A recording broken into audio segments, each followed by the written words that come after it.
Hello, Patriots. 6 months ago, you, the grassroots, elected me to be your chairman, to give you a voice.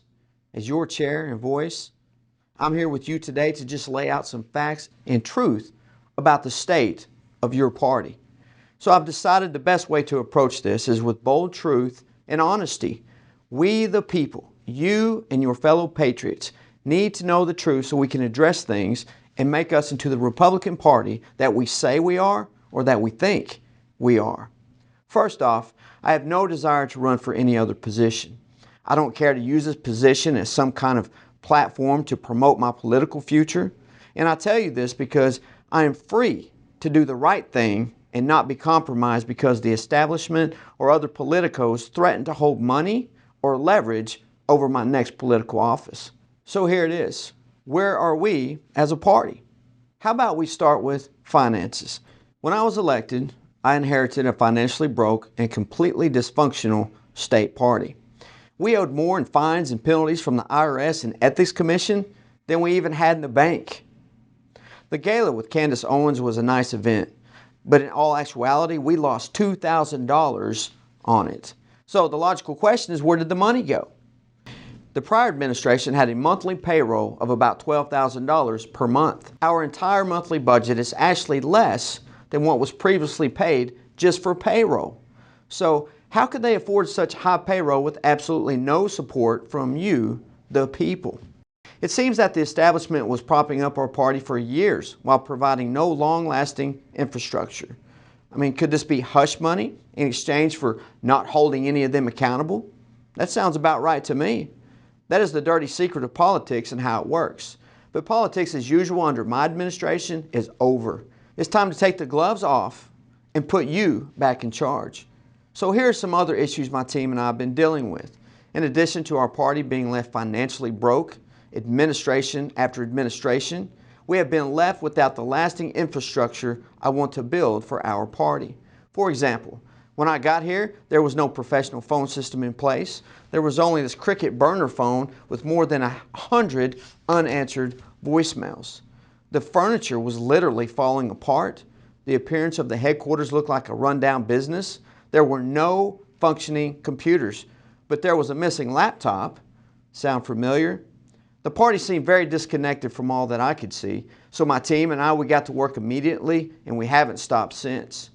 It is needed to make this a well-oiled and functioning machine to get the right people elected to office. Not only are we dealing with all this chaos, but I'm fighting the rhinos and establishment on a daily basis as well. And yes, you know who you are. They are doing all they can to obstruct the progress we have made in every way that they can. Communication is key to the success of any organization, especially one like the Republican Party. For the past 6 months of my administration, you have had a voice. I've been communicating with you by phone, computer, or in person. But the successes we've had are under attack. The rhinos don't want me to communicate to you. They don't want you to know what's really going on. They don't want us to be united and coordinated through communication.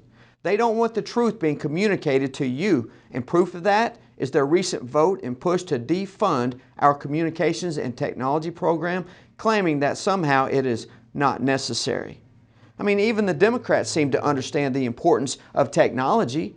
I am certain their motivation comes from the desire to silence me, to silence you, and to stop the very effective videos like this one today. After all, much like Trump, they just want me to shut up and go away. The rhinos have attempted to smear some of my team members as well. They've claimed that others are working for personal benefit. Really? You mean by paying for expenses out of their own pocket, or by working 100 hours a month with no pay? How is that personal benefit? And what are any of them doing to help? Nothing. Sounds like attacks we can expect from Democrats, right? But these attacks are not from Democrats.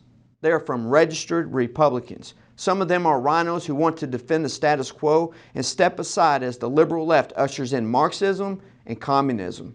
They are in favor of mask and forced vaccinations, raising your taxes for senseless programs, restricting your gun rights, and taking away your liberty for the perception of safety. Some of these obstructionists are the old guard and establishment. Their egos and need to stay relevant and in control are what drives them, not what's right for we the people or fighting for liberty. They are more concerned about protecting their friends and setting themselves up for the next office. The fact of the matter is that they don't care about you. You're just a bunch of deplorables that they want to silence. They view abortion as a necessary evil, and many of them believe God's law is unnecessary and old-fashioned.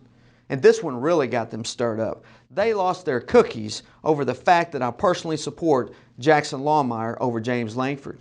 These same people who will also support Governor Stitt's First Amendment right to give his personal support of Langford, after all, a Langford endorsement would have been acceptable, right? Well, newsflash. We are supposed to get involved in the primaries to pick the right Republican, the one that will stand and fight for our principles, from the precinct, county, to the state and federal level.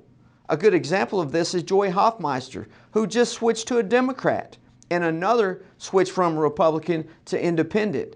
And I'm sure more will be exposed when we actually vet them.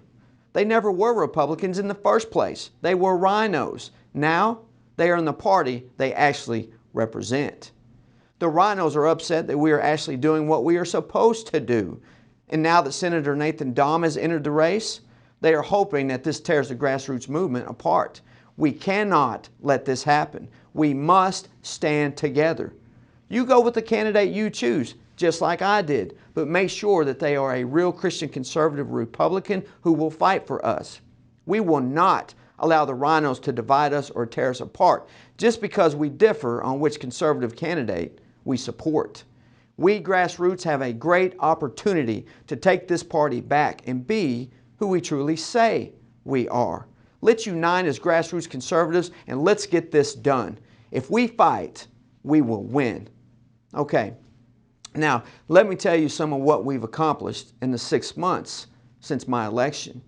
We have a newly revamped website and a very active email and social media campaign. We have implemented a phone bank program to call all of the county chairs to see what their needs are and how we can help them. Since elected, I have visited and spoken at 41 different county or Republican organizations, including all the way out in the Panhandle. Our SOP committee will be rolling out an operating guide for county chairs and precinct chairs very soon. We assembled an outreach committee to grow and diversify our base with younger voters of all walks of life. In response to overwhelming demand for action, we started an election integrity committee, which is chaired by Representative Sean Roberts. We started an education committee chaired by Linda Murphy to address the many education issues that we're facing today. We have a digital committee working on a unified digital structure and communications with not only party officials, but also the general public. We have a fully staffed headquarters, including a volunteer coordinator, and the GOP headquarters has become a buzz for legislators. And they've been here for meetings, we've had forums, and we get frequent visitors from the public. We partner with grassroots groups from all over the state, and we are coordinating our efforts to fight for liberty and we the people. And our merchandise store is officially up and filled with patriotic gear, which serves to brand our party and raise money at the same time.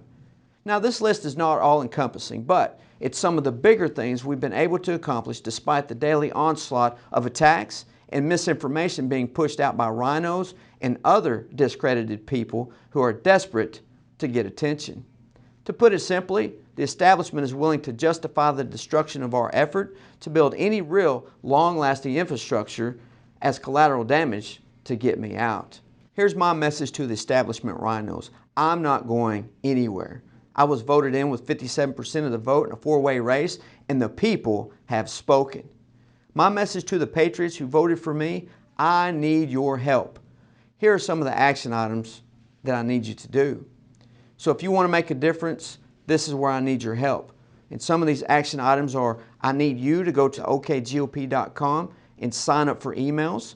Sign up your fellow patriots so we can get them informed of what's truly going on within our party, in the state, and the nation. I need you to go to our merchandise store and buy something to support your Oklahoma GOP. I need you to go to our website, ok.gop, and sign up for monthly donations. We don't need the establishment's money so they can control us. We patriots can fund ourselves. We must if we want to have a real voice. So go to ok.gop.com and sign up for monthly donations of whatever you can afford. And I assure you this, none of this money will go to the RNC, and we're having a real grassroots fundraiser coming up. So I need you to go to buy some tickets so you can come out and fellowship with other patriots in Oklahoma City on December the 10th. Go to our website, go to our Facebook page, and find this link. And patriots, if you truly want to get our republic back, it's going to take some sacrifice. And we must be willing to stand and fight for it. Because if we don't stand and fight for our freedoms today, we won't have any freedoms to fight for tomorrow. We've got to fight for our republic harder than the third monkey trying to get on the ark, and it's starting to rain, baby. So God bless you, and God bless the great state of Oklahoma.